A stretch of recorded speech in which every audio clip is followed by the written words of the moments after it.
Hello friends, how are you? I am Dolly and just we have studied today vaccine, the part number 2 of class at science chapter number 2 microorganism friend and foe. In the previous video we have discussed about the medicinal use of microorganism fermentation, microorganisms about them and classified into the bacteria, viruses, protozoa, these all etc things. So we have repeat something for the previous video. जैसे कि हमने हमारी पिछले video में पढ़ा था कि जब भी हम कभी बीमार पड़ जाते हैं तो हम डॉक्टर के पास जाते हैं तो डॉक्टर हमारे को कुछ ना कुछ मतलब एंटीबायोटिक्स देता है, जिसको लेते हैं तो हम जो डिजीज़ होती है वो कम हो जाती है।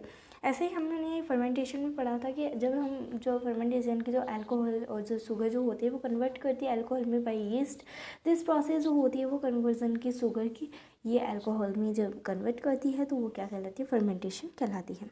माइक्रो ऑर्गेनिजम्स हमारे को दिखते नहीं हैं और दिखते भी हैं तो हम उनको सिर्फ और सिर्फ माइक्रोस्कोप की वजह से देख सकते हैं। तो गाइस ये था थोड़ा सा rapid of this previous video. So just we have started to this video of vaccine. So just started, so please see this video with the end of this video. So let's see. Vaccine. When a disease carrying microbe enter our body, जब भी कोई disease जब carry करती है कोई भी microbe को, तो जब वो एंटर करती है हमारी बॉडी में तो बॉडी प्रोड्यूसेस एंटीबायोटिक्स एज और as antibodies to fight the invader. जब भी कोई डिजीज़ कैरी करती है किसी भी माइक्रोब को, जब वो हमारे अंदर जब मतलब आती है तो हम क्या करते हैं, प्रोड्यूस करते हैं एंटीबायोटिक्स को ताकि वो एंटीबॉडी जो है वो उनसे फाइट करे. सो let's C next. So let's see, if dead or weakened microbes are introduced into a healthy body, जब कोई भी डेड और वीकेंड माइक्रोब्स जब इंट्रोड्यूस करते हैं हेल्थी बॉडी में, the body fights and kills the invading bacteria by producing suitable antibodies. Okay, so let's see. Edward Jenner discovered the vaccine for smallpox in 1798. Edward Jenner जो है वो हमारी जो vaccine जो है उसका डिस्कवर किए थे स्मॉल पॉक्स में. कब? 1798 में. एडवर्ड जेनर के बारे में हम पढ़ सकते हैं हमारे चैप्टर नंबर 2 में. पेज नंबर मतलब है 18 कुछ, I don't know about that. Increase in soil fertility. Some bacteria are able to fix nitrogen from the atmosphere to enrich soil with nitrogen and increases its fertility. जो some bacteria जो होते हैं जब वो able करते हैं, जो fix करते हैं जब नाइट्रोजन को फ्रॉम द एटमॉस्फेयर, तो इंक्रीज करते हैं जब सॉइल में, तो नाइट्रोजन जो है वो इंक्रीज करती है फर्टिलिटी को. ओके. Harmful micro organisms. अब तक तो हमने हमारे जो दोस्तान माइक्रो ऑर्गेनिजम्स थे उनके बारे में पढ़ा था. आज हम पढ़ेंगे हार्मफुल माइक्रो ऑर्गेनिजम्स के बारे में. Micro organisms are harmful in many ways. Some of the micro organisms cause disease in humans being plants and animals. So let's see. Micro organisms हमारे लिए कितनी प्रकार के हार्मफुल हैं वो तो हम जानते ही हैं कि जिस प्रकार से जब भी हमारे को कोई डिजीज़ हो जाती है वो सिर्फ और सिर्फ माइक्रो ऑर्गेनिजम्स की वजह से होती है. तो ये हमारे लिए मतलब एक प्रकार से मतलब बहुत ही ज़्यादा हार्मफुल है. Micro organisms are called pathogens. Microorganisms जो हैं वो हमारे लिए पैथोजन्स भी कहलाते हैं. So disease causing microorganisms in human. Pathogens enter our body through the air we breathe, the water we drink और द फूड वी ईट. जो पैथोजन्स होते हैं वो हमारी बॉडी में एंटर करते हैं या तो हम जब ब्रीथ लेते हैं तब, या फिर पानी पीते हैं तब, या फिर जब हम भोजन खाते हैं तब. They can also get transmitted by direct contact with an infected person और कैरिड बाय एन एनिमल. ये हमारे लिए ट्रांसमिटेड होते हैं कि वो किसी भी प्रकार से डायरेक्ट कॉन्टेक्ट कर सकते हैं किसी भी person, carried by an animal. So microbial disease that can spread from an infected person to a healthy person through. Let's see. जो माइक्रोबियल जो डिजीज़ होती है वो जब स्प्रेड करती है, इन्फेक्ट करती है पर्सन को, हेल्थी पर्सन को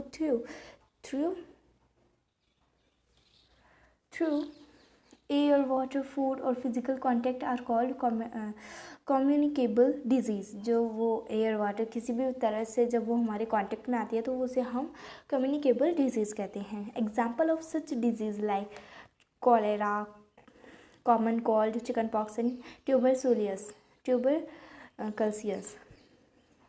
ये कुछ एग्जाम्पल्स थे। There are some insects and animals which act are carriers of disease causing microbes. कुछ इंसेक्ट्स जो होते हैं और कुछ एनिमल्स जो होते हैं जो वो एक्ट करते हैं कोई भी डिजीज़ के साथ, तो वो कॉज करते हैं माइक्रोब्स को। टेबल 2.1 जो कि हम हमारे चैप्टर नंबर 2 में देख सकते हैं, उसमें भी कुछ ऐसा ही है। Disease causing microorganisms in animals. Several microorganisms not only cause disease in humans and plants but also in other animals. कुछ माइक्रो जो होते हैं वो ज़्यादातर प्लांट्स और ह्यूमन बींग्स में ही ज़्यादातर वो क्या करते हैं, डिजीज़ कॉज करते हैं, यहाँ तक कि वो तो एनिमल्स में भी कॉज करते हैं। For example, anthrax is a dangerous human and cattle disease caused by a bacterium. For example, जो anthrax जो है वो बहुत ही ज़्यादा डेंजरस ह्यूमन और कैटल्स में एक डिजीज़ होती है, बहुत ही ज़्यादा डेंजरस होती है, जो कि कॉज होती है बैक्टीरिया की वजह से। Disease causing microorganisms in plants. Several microorganisms cause disease in plants like wheat, rice, potato, sugarcane, orange, apple and others. जितने भी जो several microorganisms होते हैं वो कॉज करते हैं डिजीज़ को इन plants like wheat, rice, potato, sugarcane, orange, apple and others भी also.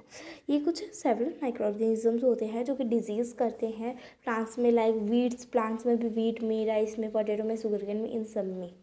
The disease reduce the yield of crops. ये कुछ yield crop में ही reduce करती है। Food poisoning caused to be due to the consumption of food spoiled by some microorganisms.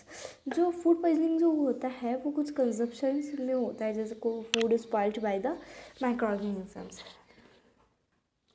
Microorganisms that grow on our body substances sometimes produces toxic substances. कुछ जो microorganisms होते हैं जब वो grow करते हैं हमारे that our food substances, जो कि toxic substance में भी form करते हैं. Chemical method.